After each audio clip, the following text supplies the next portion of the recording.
Hello and welcome, ladies and gentlemen, to the announcement of the third place winner for my inaugural Arcade Ace in a Day competition. My name's TX141, also known as Paul, and having provided a very quick recap in the fourth place winner announcement video of the competition's intentions, the prizes, and the overall traits I was looking for in the entries analysed, I'm just going to provide a very brief recap of the three main criteria I was looking for when reviewing the entries that I received in order to select the winners. Criterion 1. I was looking for a player who knew the limitations and strengths of their aircraft. For example, if the player was flying a Focke-Wulf 190A1, I wanted to see them utilise the higher roll rate and deadly low altitude performance of the aircraft, rather than try to enter continual turn fights and take the plane beyond say 6,000 metres altitude, where its engine starts to lose its overall performance. Criterion 2. I was looking for a player who would always be in control, where possible, of a given situation. Therefore, I was looking for a player who was always aware of their surroundings, making sure to check both in front, off to the side and behind, as well as from above and below. That way avoiding being bounced from above, and at the same time being able to make the most of opportunities presented to them, as well as the opportunities they made for themselves. Seeing as the battlefield is always a changing situation, you've got to be able to react and take advantage of the weaknesses of your opponents where necessary. And finally, Criterion 3. I was interested in seeing a player who is not trying to show off, but playing as they normally would. So long as they achieved at least 5 kills without being shot down, the additional number of kills, assists or Hercules medals achieved was not important to me. I was only interested in the methodology and aplomb with which you executed your targets. And so with our criterion recapped, let us reveal the third place winner. And so, ladies and gentlemen, coming in third place with 300 Golden Eagles, we have Icaros in his Messerschmitt 109 G2, mounting the additional 20mm cannons in the gondolas under the wings. Icaros is playing on the ground strike map, Two Towns. And for the uninitiated, the G2 is a high performance, high altitude energy fighter, working best above 4,000 metres altitude and in a speed range of 400 to 500 km an hour. With its high roll rate extending up to 600 km an hour and its powerful rudder, this plane offsets its poor turn circle by being able to make a number of manoeuvres in very short succession, in a way akin to say the Focke-Wulf 190A5, and possessing the ability to upgrade its armament to an extent to make it a lethal boom and zoom fighter. Icaros never quite fulfills any of the three criterion I've laid out to 100%, yet he manages to fulfill them all to 75% by the end of this gameplay, and it is because of this and the fact that he goes against the high altitude nature of the G2 that I decided to allocate third place to this game. To start off with, Icaros heads up to an altitude of roughly 3,750 metres. Looking for a target and noticing a rather decaying furball in the centre of the map at the same altitude as himself, Icaros decides to pick on a lone F4U Corsair, which is trying to intercept a friendly Wellington. And it is here that we are going to see that Icaros' execution of his opponents is rather lacking in terms of accuracy for a brief period of time. The Corsair provides quite a savoury target, one which many would love to have, flying near level until the fire goes in, yet unfortunately Icaros is unable to even wound the Corsair. I believe the only thing that was achieved was a fuel leak on the Corsair's main fuselage. At which point Icaros makes up for this poor accuracy by using the great roll rate and rudder performance in order to break round and make a second pass just as quickly, avenging the Wellington by setting the Corsair on fire and soon ripping off its left wing for his first kill. So straight away, we've seen a downside to this gameplay, that Icaros' accuracy is questionable at times, and this will recur later on. But at the same time, we've seen that he knows the overall performance of the G2 very well, bar its performance at higher altitudes. Using its overall high speed manoeuvrability, Icaros has achieved his first kill and is now breaking out using great awareness to make sure there are no tailors and looking out for new potential targets of opportunity.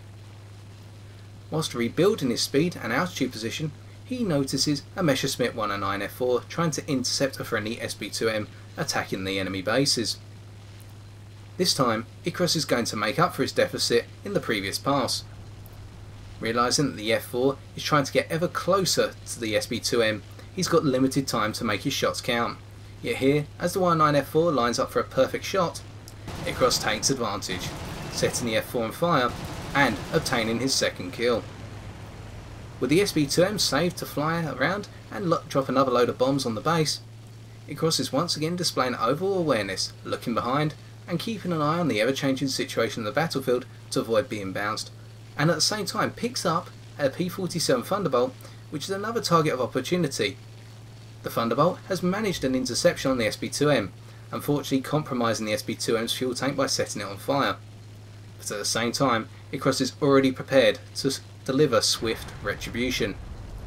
As the Thunderbolt tries to get away, Icaros has already got the blood in his sights and lines up kill number 3. And so really, kills 2 and 3 are both examples of a great player. Icaros gauged the situation, made the interception and showed great accuracy upon the shot, making sure to fire when his opponents were in exposed positions. This offsets the poor performance on that first kill on the Corsair, and at the same time Icaros' awareness, which is being demonstrated even further now by picking up that he has got a Taylor trying to come after him, I believe it is an A6M2, he's using his high top speed in the G2 in order to break away along with its great climb rate, implementing both great awareness on a personal level and the great performance of this aircraft where it counts, despite flying down at lower altitudes, eyeing much less than the intended altitude range for this aircraft. And so, the criterion of control and using the plane to its best of its abilities are fulfilled here to 75% roughly, due to the arguments we have raised. Nonetheless, Icaros is now breaking away and reconsolidating his position now that A6M2 has broken off and gone searching elsewhere. Going into a sharper climb here in order to build up the altitude and therefore consolidate some potential energy which can be very quickly converted into kinetic energy in a dive. This means that Icaros is prepared for any situation. If he wants to, he can continue climbing and head up to the optimised altitude range for this aircraft, or he can return to his rather fractional boom and zoom nature down at lower altitudes over shorter distances. And Icaros soon makes the decision to take the latter of the two options. Pardon me. Which means that this game is going to be a little bit harder than some may make it out to be. Simply because playing against the nature of an aircraft is always a little bit on the offside, making it difficult to get the most out of the aircraft where possible. Icaros soon picks up on that A6M2 from earlier, realising that it is rather oblivious to him incoming. The A6M2 is trying to head over to the shipping side of this map, where a good portion of the furballs take place. And, getting ever closer to the A6M2, he realises that half a kilometre away, it's time to do the damage. And before the A6M2 can break out of his lead, it's dead for his 4th kill. However, Icaros checks around to his side, making sure no enemy fighters from spawn are coming in hot on his tail, and sees an I-185 M82 passing through the shipping lane, and decides to try and engage and intercept the target, which is rather once again unaware of his presence. The I-185 has already shot down one of his friendlies, and so he's got to try and enact vengeance. And despite having a good opportunity here, Icaros just cannot make the shot count. I think this is some bit of bad luck and poor accuracy once again, and the I-185 is soon taken out by an A6M2N on Icaros' team. Icaros has still got his eyes open however, and rolls around in order to try and engage an enemy P-47 Thunderbolt, breaking out just off to the side of the Thunderbolt, who comes out of their turn making a very close head-on pass. And I think both pilots here, both Icaros and his opponent, were aware of each other, but really only did the minimal possible effort in order to avoid the head-on, so I have to mark down the overall execution and control here slightly. Nonetheless, Icaros quickly makes up for his mistake in accuracy by setting the Thunderbolt on fire.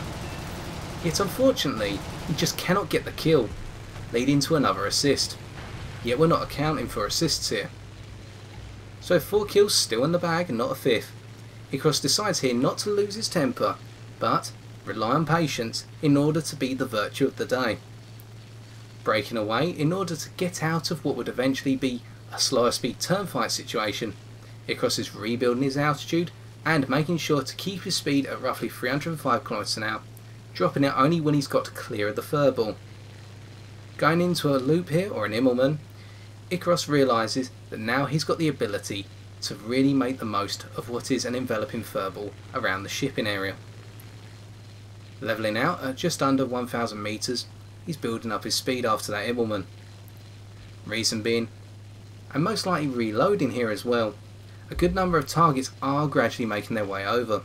As we can see, there are just as many blue dots as there are red dots over the shoreline, and really this is a good situation to go for boom and zoom passes.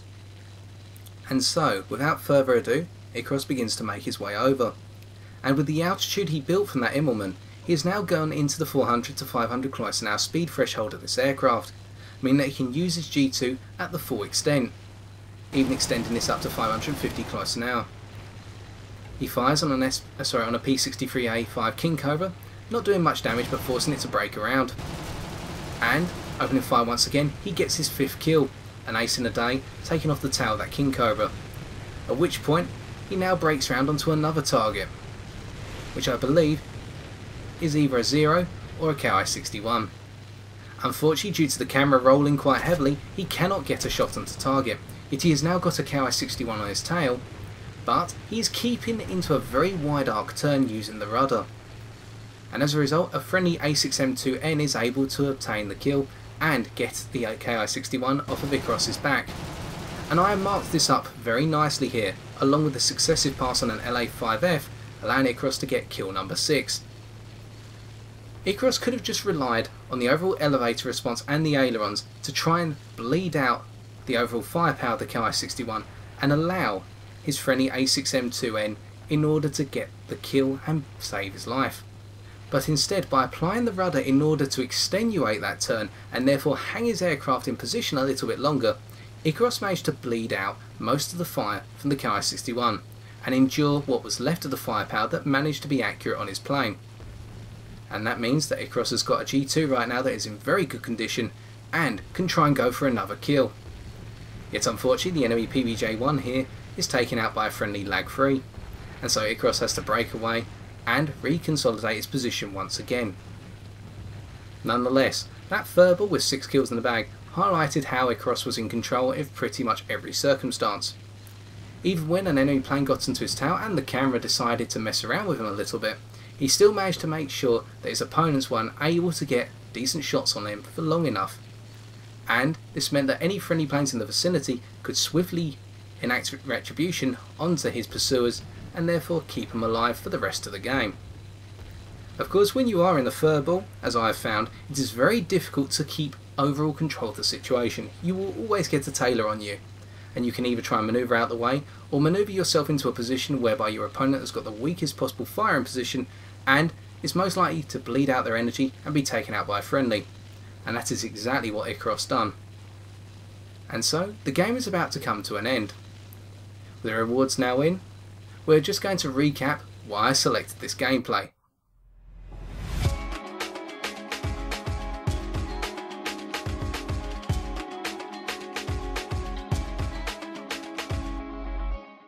Ergo, to quickly summarise why I selected Ikaros' gameplay for 3rd place, we have to realise that Ikaros never quite fulfilled all 3 criterion to 100%. Starting with criterion 1, the idea of using the plane to its maximum capabilities, Ikaros used the high speed manoeuvrability and lethality of the armament of the G2 to a great extent, but the majority of his gameplay was taken below 3000 metres altitude, especially towards the end when it went below roughly 1500 metres altitude, and this went against the high altitude performance of the G2 and always meant there was an uphill struggle to get additional performance out of the G2.